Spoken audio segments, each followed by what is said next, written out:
ओम नमो भगवते वासुदेवाय नमः।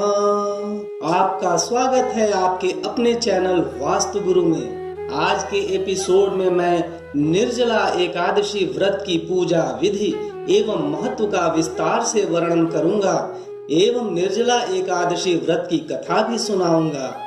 पूरे वर्ष में 24 एकादशी होती है और हर तीसरे वर्ष पुरुषोत्तम मास के कारण एकादशी व्रतों की संख्या 26 हो जाती है। इन सभी व्रतों में, इन सभी 26 एकादशी में निर्जला एकादशी का व्रत विशेष महत्व रखता है। ज्येष्ठ मास के शुक्ल पक्ष की एकादशी को निर्जला एकादशी, अपर एकादशी, भीम एकादशी, भीमसेनी एकादशी आदि नामों से जाना जाता है। निर्जला एकादशी के विस्तार को जानने से पहले हमारे चैनल को सब्सक्राइब, लाइक और शेयर करें एवं बेल आइकॉन यानी घंटी वाला बटन जरूर दबाएं, क्योंकि हमारा चैनल हर तरह के व्रत, पूजा विधि, अनुष्ठान, वास्तुशास्त्र आदि की संपूर्ण और सटीक जानकारी देता है। हम आपको वही जानकारी देते हैं जो कि प्रामाणिक हो।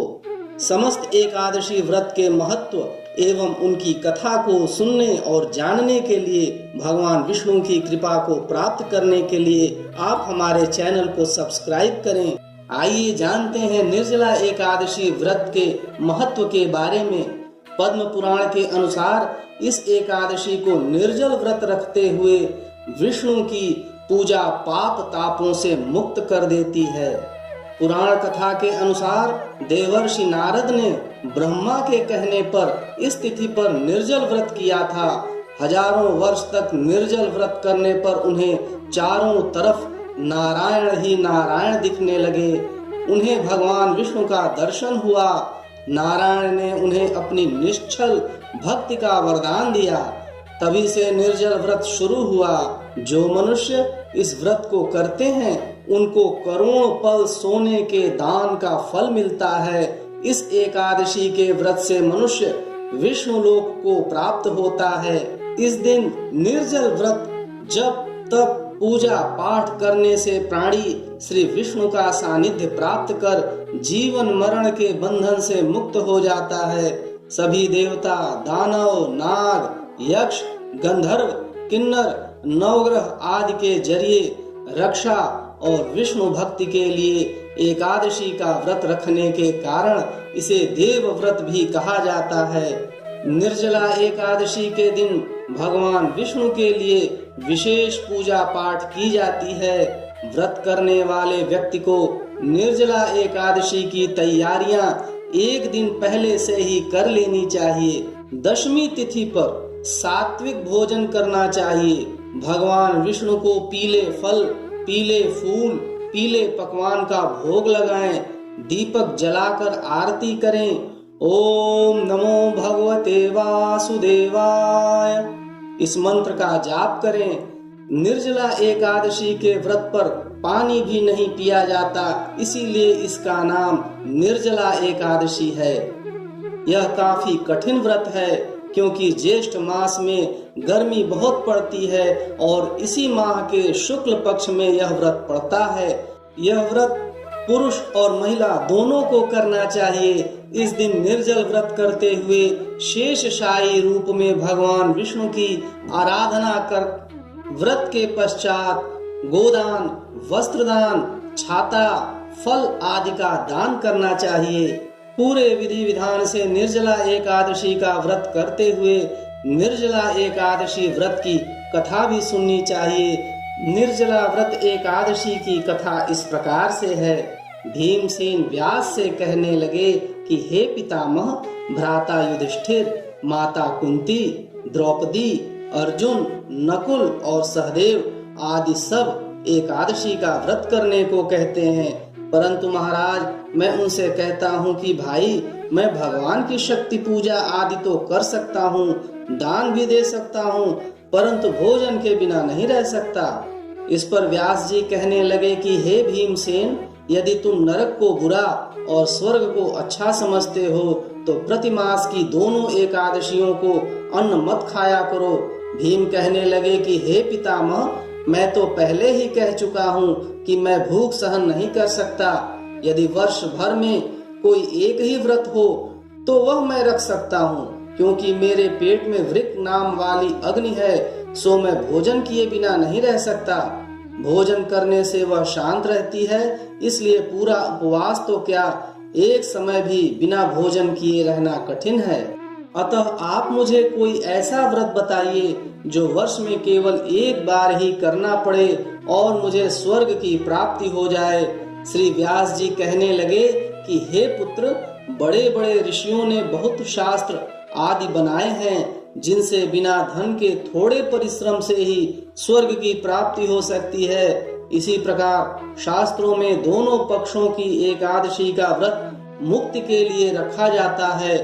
व्यास जी के वचन सुनकर भीमसेन नरक में जाने के नाम से भयभीत हो गए और कांप कर कहने लगे कि अब क्या करूं? मास में 2 व्रत तो मैं कर नहीं सकता।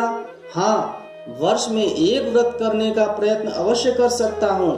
अतः वर्ष में एक दिन व्रत करने से यदि मेरी मुक्ति हो जाए तो ऐसा कोई व्रत बताइए। यह सुनकर व्यास जी कहने लगे कि वृषभ और मिथुन की संक्रांति के बीच ज्येष्ठ मास के शुक्ल पक्ष की जो एकादशी आती है उसका नाम निर्जला है। तुम उस एकादशी का व्रत करो। इस एकादशी के व्रत में स्नान और आचमन के सिवा जल वर्जित है। यदि एकादशी को सूर्योदय से लेकर द्वादशी के सूर्योदय तक जल ग्रहण न करें तो उसे सारी एकादशियों के व्रत का फल प्राप्त होता है। द्वादशी को सूर्योदय से पहले उठकर स्नान आदि करके ब्राह्मणों को दान आदि देना चाहिए। इसके पश्चात भूखे और सत्पात्र ब्राह्मण को भोजन कराकर फिर आप भोजन कर लेना चाहिए। इसका फल पूरे 1 वर्ष की संपूर्ण एकादशियों के बराबर होता है। व्यास जी कहने लगे कि हे भीमसेन, यह मुझको स्वयं भगवान ने बताया है। इस एकादशी का पुण्य समस्त तीर्थों और दानों से अधिक है। केवल एक दिन मनुष्य निर्जल रहने से पापों से मुक्त हो जाता है। जो मनुष्य निर्जला एकादशी का व्रत करते हैं उनकी मृत्यु के समय यमदूत आकर नहीं घेरते, वरन भगवान के पार्षद उसे पुष्पक विमान में बिठाकर स्वर्ग को ले जाते हैं। अतः संसार में सबसे श्रेष्ठ निर्जला एकादशी का व्रत है, इसलिए यत्न के साथ इस व्रत को करना चाहिए।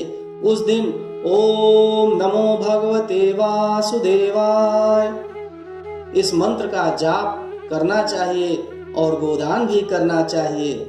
इस प्रकार व्यास जी की आज्ञा के अनुसार भीमसेन ने इस व्रत को किया, इसलिए इस एकादशी को भीमसेनी या पांडव एकादशी भी कहते हैं। निर्जला व्रत करने से पूर्व भगवान से प्रार्थना करें कि हे भगवान, आज मैं निर्जला व्रत करता हूँ, दूसरे दिन भोजन करूँगा, मैं इस व्रत को श्रद्धा पूर्वक करूँगा, अतः आपकी कृपा से मेरे सब पाप नष्ट हो जाएं।